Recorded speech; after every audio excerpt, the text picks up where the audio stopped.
Hello and welcome back to the Yannah vlogs. So this week we picked up our little cat, Poppy. Here she is. If you don't know, or you haven't followed us, we're fosterers for Cats Protection. So Poppy is our third cat. We had Minnie first, then we had Smudge, and now we've got Poppy.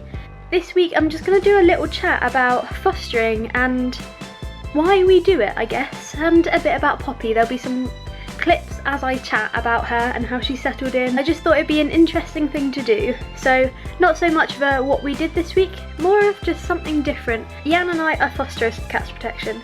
We love what we do, it's great. We've been fostering since I think April, May 2015. Nearly a year actually, which is weird, but we have had some quite big gaps in between.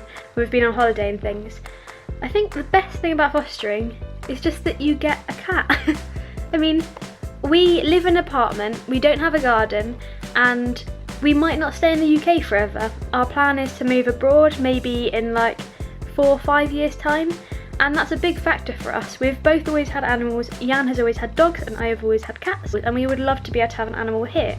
And fostering completely suits that because it suits our lifestyle as much as it suits theirs. The cats we get are often cats that have been in care for a long time in Cats Protection in wherever branch, and they just haven't got adopted for whatever reason. Maybe they hate being in a pen, which is not going to be nice for any animal. When a cat gets moved from a home for whatever reason and put into a pen, it's going to be stressful for any cat. Even if they're the most chilled out cat, it's going to be weird moving them from their home, putting them in a pen, and then probably staying there for quite a while. With Poppy, for example, Poppy's actually been in care since May 2015, which is a really long time. Most cats are homed a lot quicker than that. She was given up because she was in a animal people household. So there were cats and dogs there that she didn't really get on with.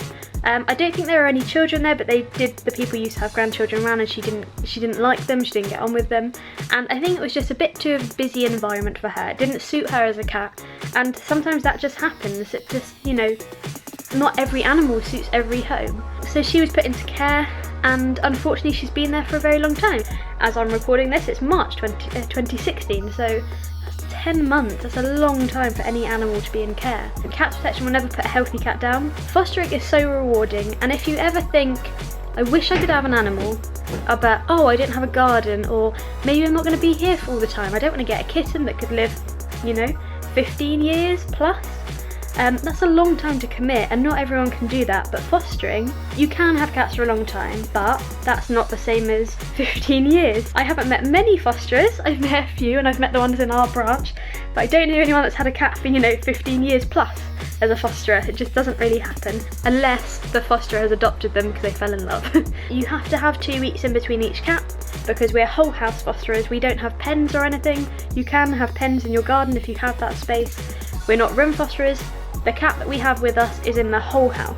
It just works. We get to give them love.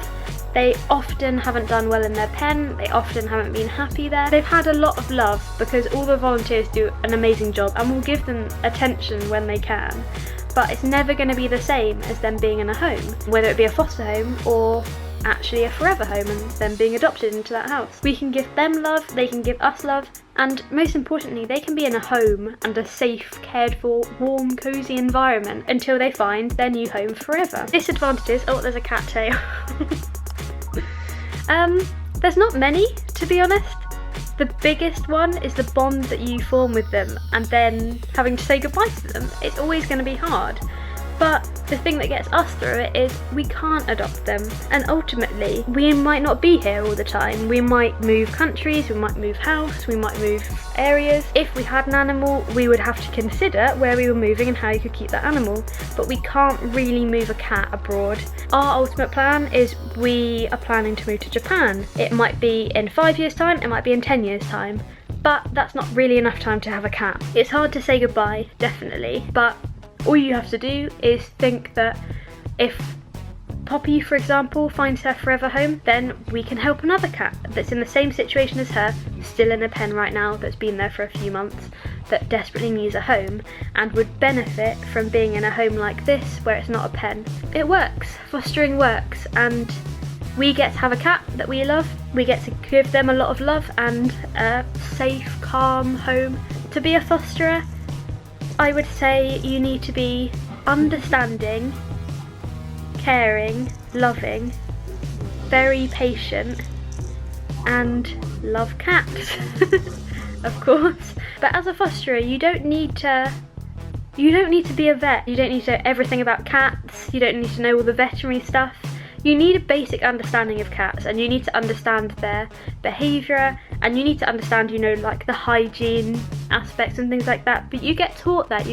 There's training you can take, different courses you can do that are all free as well, that are all provided by the charity. And lots of other charities do fostering like this. This isn't just a cats protection thing. We liked cats protection. There was a new branch that had just opened in Brighton, and they were looking for fosterers, so that suited us perfectly. But by all means, if you're thinking about being a fosterer, wherever you are in the world, have a look. Google online fosterers in your area. I'm sure different charities will come up. If you're in the UK, look at Cats Protection and the RSPCA. I don't think those two are international, I'm not sure, but they'll be with the respective charities in your country, I'm sure. So this was different for anyone that watches us normally. Sorry. If you've got to the end of this, congratulations, well done. Obviously this was a different vlog, but I just wanted to talk about why we do it, and I thought maybe it would help. And if you're watching this and you were thinking about fostering, just get information on it. I hope you've enjoyed this. If you're watching and you've got any questions about fostering whatsoever, then feel free to put them in the comments below. We'll be back to, if you watch us normally, we'll be back to normal vlogs. If you found me because you were looking up about fostering, then hi, welcome. Be sure to subscribe to our channel. My boyfriend and I basically make weekly videos about our lives, just random things basically, whatever we did, whether we've gone on holiday and we've gone travelling somewhere, or we've just stayed at home. We're based in Brighton, so a lot of the vlogs are based in Brighton. I hope you've enjoyed this. I hope you've enjoyed the random clips of Poppy as I went through this ramble about fostering. We shall catch up with you guys next week. We upload every Tuesday. Whether that is at midnight is a different story, but we try and upload every Tuesday. So we shall catch up with you guys later. Bye!